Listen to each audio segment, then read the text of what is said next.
श्री स्वामी समर्थ अवधूत चिंतन श्री गुरुदेव दत्त. जसा मी संकल्प केला होता त्याप्रमाणे हे तिसरं पारायण पार पडलेलं आहे. खूप छान वाटलं पारायण करत असताना.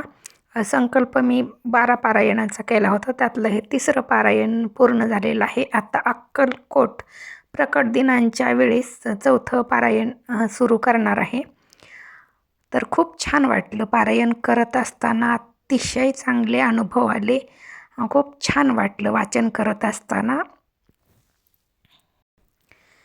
पारायण करत असताना आपल्याला पहिल्या दिवशी 1 ते 9 अध्याय वाचायचे, दुसऱ्या दिवशी 10 ते 21, तिसऱ्या दिवशी आपल्याला 22 ते 29 अशा अध्याय वाचायचे असतात.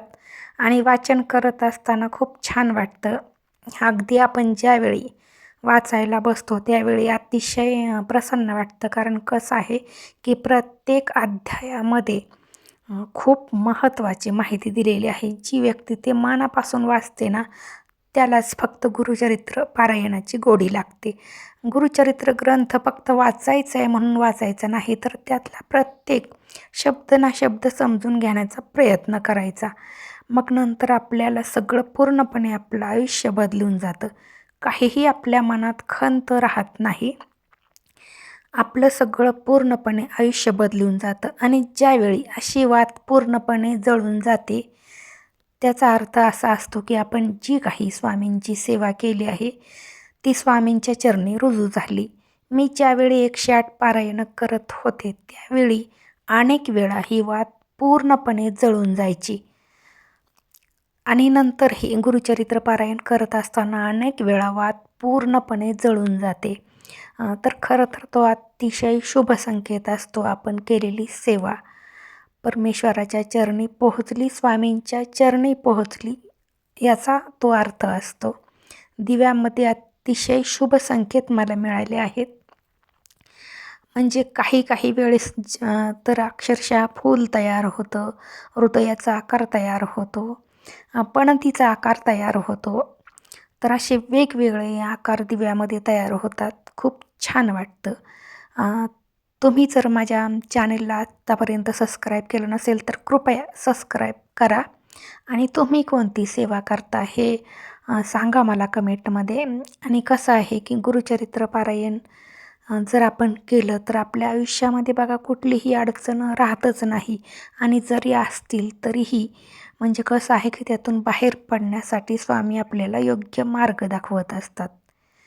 त्यामुळं प्रत्येकानं जमेल त्यावेळी नक्कीच गुरुचरित्र पारायण करावं. असं नाही की आपल्यावरती काही संकटच यायला पाहिजे, काही दुःखाचीच वेळ यायला पाहिजे, असं काहीही नाही. घरामध्ये सगळं आनंदी आनंद असताना, सगळं छान चाललं आहे तरीसुद्धा आपण गुरुचरित्र ग्रंथाचं पारायण करू शकतो. बघा, जर आपण मांडणी केली, ग्रंथ वाचायला सुरुवात केली तर घरामध्ये इतकं छान वाटतं की सगळी वाईट शक्ती, नकारात्मक शक्ती निघून जाते. सगळी चांगली सकारात्मक शक्ती तिथे प्रवेश करते आणि अतिशय छान वाटतं.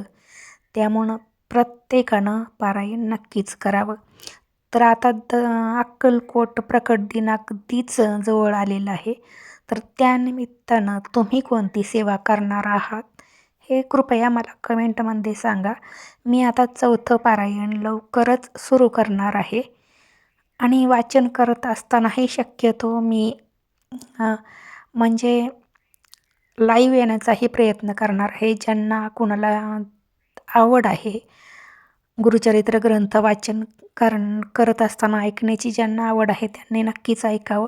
कारण काय आहे की ज्यांना वाचन करणं शक्य होत नाही, पारायण करणं शक्य होत नाही, त्यांनी या ग्रंथाचं वाचन ऐकलं, फक्त ऐकलं, मनापासून ऐकलं, शब्द ना शब्द लक्ष देऊन ऐकला तरीही खूप चांगला प्रभाव आपल्या आयुष्यावरती होतो. त्यामुळं प्रत्येकानं बघा जमेल तेवढं स्वामींची सेवा करावी. गुरु हे आपल्या आयुष्याचं सार आहेत. त्यामुळं गुरु आपल्याला नेहमीच योग्य मार्गावर नेत असतात. त्यामुळं नक्कीच आपण आपलं दुःख, अडचणी गुरूंनाच सांगायच्या असतात आणि तेच आपल्याला योग्य मार्ग दाखवत असतात.